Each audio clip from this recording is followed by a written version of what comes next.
Reno terbangun dengan kepala yang berdenyut nyeri. Ketika ia membuka mata, ia berada di sebuah ruangan yang asing namun terasa familiar. Orang-orang di sekelilingnya juga tampak asing namun seolah-olah ia pernah mengenal mereka. Mereka semua duduk mengelilingi meja besar yang penuh dengan makanan. Wajah-wajah mereka penuh senyum aneh. Senyum yang membuat bulu kuduk Reno meremang. Acara makan dimulai dengan seorang pria yang tampak berwibawa. Dia tidak terlalu tua, namun juga tidak muda. Dia memimpin acara makan dengan tatapan mata yang menusuk, seolah-olah dia tahu lebih banyak daripada yang dia ungkapkan. Reno mencoba mengingat siapa dirinya, namun semua ingatannya terasa kabur. Ia merasa seperti seorang pria, tapi bahkan itu pun tidak pasti. Di depannya terdapat makanan yang menggiurkan, daging-daging besar yang terlihat lezat. Namun, di depannya hanya ada nasi dengan sayur mayur dan tahu. Tanpa piring, tanpa sendok, hanya daun pisang sebagai alas. Semua orang di sekelilingnya tampak beringas melahap daging di hadapan mereka. Ketika Reno hendak berdiri untuk mengambil daging yang terlihat menggoda, seseorang menahannya dengan kuat. "Makan apa yang ada di depanmu. Makanlah sayur dan yang terbuat dari tanah, jangan makan daging," kata suara itu dalam benaknya, seperti hipnotis. Reno kembali duduk, kata-kata itu menggaung dalam pikirannya. Ia hanya makan nasi dan tahu di depannya, sementara pikirannya mulai dipenuhi pertanyaan. Tiba-tiba, rasa takut yang luar biasa menguasai dirinya. Ia mulai menyadari bahwa ada yang sangat aneh dengan desa ini. Semua orang tidak memakai baju, kebanyakan dari mereka adalah pria dewasa. Dan daging apa yang sebenarnya mereka makan? Ketika Reno mencoba bertanya pada orang-orang di sekitarnya, mereka hanya tersenyum aneh. Akhirnya, ia dibawa menemui seorang pria yang sangat dihormati di desa ini. Dia memberinya beberapa pil berwarna biru, merah, dan kuning. Dia menyuruhnya menelan pil-pil itu di depan beberapa sesepuh desa dengan tatapan yang sangat tajam. Reno memasukkan pil-pil itu ke mulutnya tapi tidak menelannya. Setelah mereka puas, mereka membiarkannya pergi. Reno berjalan semakin dalam ke desa, melewati rumah-rumah kayu yang sangat berdempetan. Desa ini terbagi menjadi dua bagian, bagian depan dipenuhi orang dewasa, sementara bagian belakang penuh dengan anak-anak kecil yang tampak ketakutan. Samar-samar, ia mendengar suara gergaji mesin dari arah depan desa. Anak-anak berlari panik memasuki rumah-rumah mereka. Reno ikut berlari mengikuti instingnya. Ia melihat seorang pria dewasa dengan gergaji mesin, tertawa-tawa sambil menebas anak-anak yang dia temui. Pemandangan itu begitu mengerikan, membuat jantung Reno berdetak kencang dan air matanya menetes. Kini ia tahu daging apa yang mereka makan. Reno berlari tanpa arah, hingga sampai pada ujung desa. Ada pagar pembatas di sana, dengan jalan yang hijau dan indah di baliknya. Ia memutuskan untuk lari ke sana. Ketika ia mendekati pagar, ia mendengar suara orang dewasa mengejar di belakangnya. Mereka berteriak, "Jangan sampai kau lewati pagar itu." Tapi Reno tidak peduli. Ia melompati pagar dan tiba-tiba tubuhnya menjadi lemas.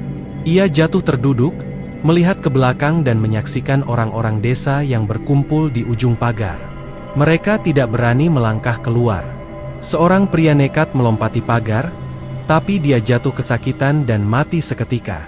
Dengan sisa-sisa tenaganya, Reno merangkak menjauh dari desa tersebut. Dan kemudian, dengan tersentak, ia membuka mata. Dadanya masih berdetak kencang, nafasku memburu. Ia tersadar, itu semua hanya mimpi. Mimpi yang sangat aneh dan menyeramkan. Namun, ketika ia bangun dan melihat ke arah meja di kamarnya, ada beberapa pil berwarna biru, merah, dan kuning yang tertinggal di sana. Ia merasakan dinginnya ketakutan merayapi punggungnya. Apa ini benar-benar mimpi? Atau ia masih terjebak dalam mimpi yang lain? Reno terdiam memandang pil-pil itu dengan gemetar. Pikiran rasionalku mencoba mencari penjelasan. Mungkin seseorang menaruh pil itu di sana sebagai lelucon. Tapi, tidak ada yang tahu tentang mimpinya. Tidak ada yang bisa melakukan ini. Dengan tangan gemetar, Reno mengambil pil berwarna merah dan melihatnya lebih dekat. Aroma samar yang aneh tercium, dan tiba-tiba rasa mual menyerangnya. Ia meletakkan pil itu kembali dengan cepat, takut sesuatu yang buruk akan terjadi jika ia menyentuhnya lebih lama. Malam itu, Reno tidak bisa tidur. Ia terus memikirkan desa misterius itu dan orang-orangnya yang aneh. Setiap suara kecil membuatnya terkejut, setiap bayangan tampak seperti bergerak. Ia merasa diawasi, meski ia tahu itu tidak mungkin. Atau mungkin saja, tepat saat jarum jam menunjukkan pukul 3 pagi, Reno mendengar suara samar dari luar jendela kamarnya. Suara itu seperti suara gergaji mesin dari mimpinya. Ia bangkit dari tempat tidur dan mendekati jendela dengan hati-hati. Kegelapan malam hanya diterangi oleh lampu jalan yang redup, membuat bayangan yang bergerak di luar semakin menakutkan. Ia membuka tirai sedikit dan melihat keluar. Di ujung jalan, ia melihat sosok pria dengan gergaji mesin, berjalan pelan ke arah rumahnya. Pria itu sama persis dengan yang ada di mimpinya, dengan seringai mengerikan dan tatapan mata yang tajam. Tubuh Reno membeku, ketakutan menguasai dirinya sepenuhnya. Ia mundur perlahan dari jendela, berharap pria itu tidak melihatnya. Tapi tiba-tiba, gergaji mesinnya menyala dengan suara yang memekakkan telinga, dan pria itu berlari ke arah rumahnya dengan kecepatan yang tidak wajar. Reno berlari ke pintu depan dan menguncinya dengan cepat. Namun, suara gergaji mesin semakin mendekat. Ia bisa mendengar suara kayu yang dipotong di pintu depan. Ia berlari ke belakang rumah, mencari tempat untuk bersembunyi. Ia menemukan lemari tua di sudut ruangan dan masuk ke dalamnya, menutup pintunya dengan hati-hati. Suara gergaji mesin kini terdengar di dalam rumah. Pria itu masuk, dan Reno bisa mendengar langkah kakinya yang berat. Jantungnya berdebar kencang, dan keringat dingin mengalir di dahinya. Ia mencoba mengendalikan nafasku agar tidak terdengar, tetapi rasa takut yang begitu kuat membuatnya sulit. Langkah kaki itu semakin mendekat, hingga akhirnya berhenti tepat di depan lemari tempat Reno bersembunyi.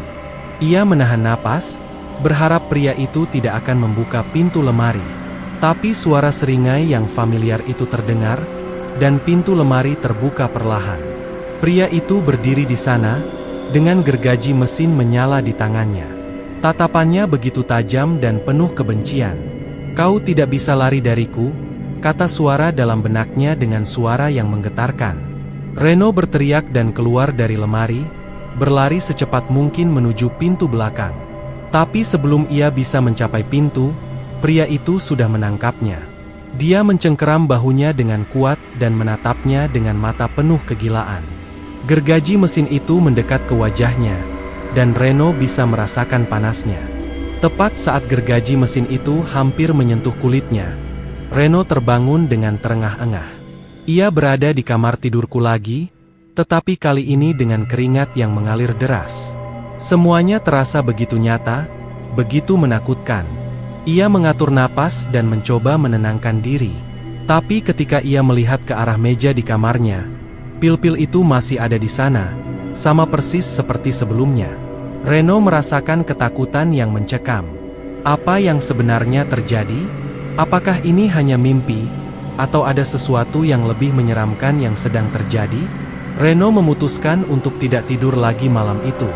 Ia duduk di tempat tidur, matanya terus mengawasi pil-pil itu. Setiap detik terasa seperti jam, dan setiap bayangan tampak semakin mengancam. Hingga akhirnya, sinar matahari mulai masuk melalui jendela, membawa sedikit kelegaan.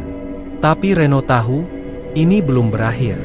Desa misterius itu, pria dengan gergaji mesin, dan pil-pil itu, semuanya adalah bagian dari sesuatu yang lebih besar. Sesuatu yang menakutkan dan tidak bisa diabaikan.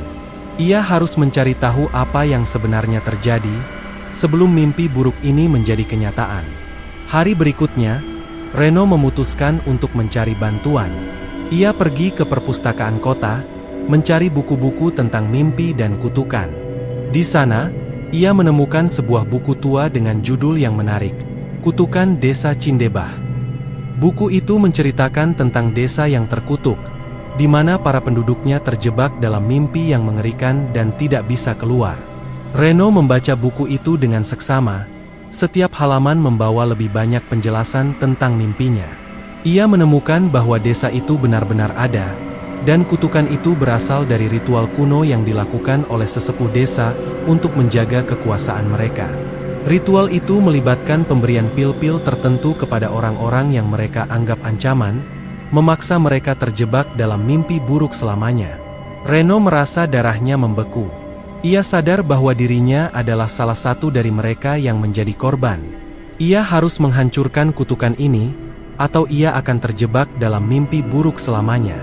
Dengan tekad yang kuat, ia memutuskan untuk kembali ke desa itu, mencari cara untuk menghentikan kutukan dan membebaskan dirinya serta orang-orang lain yang terperangkap. Dengan perasaan campur aduk antara ketakutan dan keberanian, Reno memulai perjalanannya kembali ke desa Cindebah. Ia tahu ini adalah satu-satunya cara untuk menghentikan mimpi buruk dan membebaskan dirinya dari teror yang menghantuinya. Reno mengemasi barang-barangnya dengan tergesa, memasukkan buku, kutukan desa Cindebah, ke dalam ransel. Pikirannya penuh dengan berbagai skenario mengerikan yang mungkin akan dihadapinya. Namun, tekadnya sudah bulat. Ia tahu bahwa ia harus menghadapi ketakutannya dan menemukan cara untuk menghentikan kutukan ini. Perjalanan ke desa Cindebah tidaklah mudah. Jalan setapak yang ia lalui penuh dengan rintangan, mulai dari hutan lebat hingga sungai yang deras. Namun, setiap langkah yang ia ambil semakin mendekatkannya ke tujuan. Ia mengingat kembali setiap detail dalam mimpinya, mencoba mencari petunjuk tentang tempat-tempat yang mungkin menjadi kunci untuk menghentikan kutukan. Setelah berjam-jam berjalan, akhirnya ia sampai di desa yang terasa sangat familiar meski terlihat lebih suram dari yang ia bayangkan. Desa itu tampak sepi, seperti ditinggalkan oleh para penduduknya.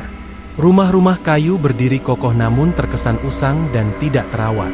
Udara di desa itu terasa dingin dan berat, seolah-olah menyimpan banyak rahasia kelam. Reno mulai menjelajahi desa, berharap menemukan sesuatu yang bisa membantunya. Ia memasuki rumah-rumah yang kosong, mencari tanda-tanda kehidupan atau petunjuk apapun. Di salah satu rumah, ia menemukan buku catatan tua yang berisi catatan tentang ritual kuno yang dilakukan oleh sesepuh desa. Catatan itu menjelaskan secara detail tentang pil-pil yang diberikan kepada orang-orang tertentu dan bagaimana mereka akan terjebak dalam mimpi buruk selamanya. Reno membaca catatan itu dengan seksama, mencari cara untuk menghentikan kutukan. Di bagian akhir buku catatan, tertulis bahwa satu-satunya cara untuk menghentikan kutukan adalah dengan menemukan jimat kuno yang tersembunyi di suatu tempat di desa tersebut. Jimat itu memiliki kekuatan untuk memutuskan ikatan antara dunia mimpi dan kenyataan. Dengan informasi baru ini, Reno merasa harapannya kembali. Ia mulai mencari jimat kuno itu, menjelajahi setiap sudut desa dengan cermat. Ketika ia melewati rumah kepala desa, ia merasakan aura yang sangat kuat. Ia memutuskan untuk masuk dan mencari di dalamnya, meskipun rasa takut menguasai dirinya. Di dalam rumah kepala desa, suasana terasa lebih menakutkan. Dinding-dindingnya dipenuhi dengan lambang-lambang kuno dan simbol-simbol misterius.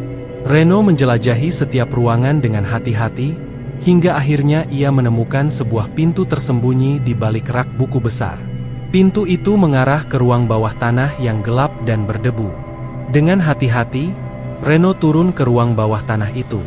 Di tengah-tengah ruangan, ia menemukan sebuah altar kuno dengan sebuah jimat yang terpajang di atasnya.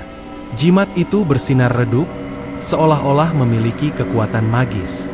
Reno mendekati altar itu dan mengambil jimat dengan tangan gemetar. Tiba-tiba, ia mendengar suara langkah kaki dari arah pintu ruang bawah tanah. Reno bersembunyi di balik salah satu pilar batu, berharap tidak ditemukan. Langkah kaki itu semakin mendekat, dan ia melihat sesepuh desa yang pernah ia temui dalam mimpinya. Pria itu tampak marah dan penuh dendam, mencari sesuatu atau seseorang yang telah mengganggu rencananya. Reno tahu ia harus bertindak cepat. Dengan jimat di tangannya, ia mulai mengucapkan mantra yang tertulis di buku catatan tua. Mantra itu mengisi ruangan dengan cahaya terang, dan sesepuh desa mulai berteriak kesakitan. Kekuatan jimat itu mengusir kegelapan dan kutukan yang telah menyelimuti desa. Sesaat kemudian, suara gergaji mesin terdengar kembali, lebih keras dan mengerikan. Reno merasakan ketakutan yang luar biasa, namun ia tidak boleh mundur. Ia melanjutkan mantranya dengan penuh tekad, berharap jimat itu dapat menghentikan kutukan ini sekali dan untuk selamanya. Saat mantra mencapai klimaksnya, jimat itu bersinar semakin terang, mengeluarkan energi yang luar biasa. Sesepuh desa terhempas ke dinding, berteriak dalam kepedihan, sebelum akhirnya lenyap dalam cahaya terang. Suara gergaji mesin pun perlahan menghilang, dan desa itu kembali tenang. Reno merasakan beban besar terangkat dari pundaknya. Ia tahu bahwa kutukan telah dipatahkan. Namun, ia juga tahu bahwa ini hanyalah awal dari perjuangannya.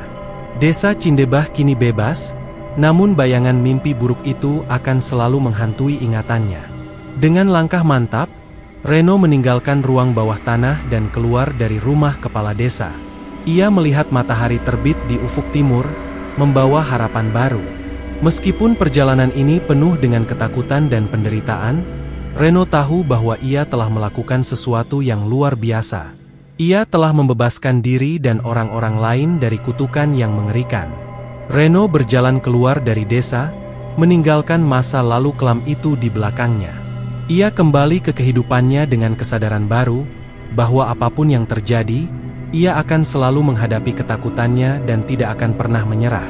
Desa Cindebah kini hanyalah kenangan, namun keberanian dan tekad Reno akan selalu hidup dalam dirinya.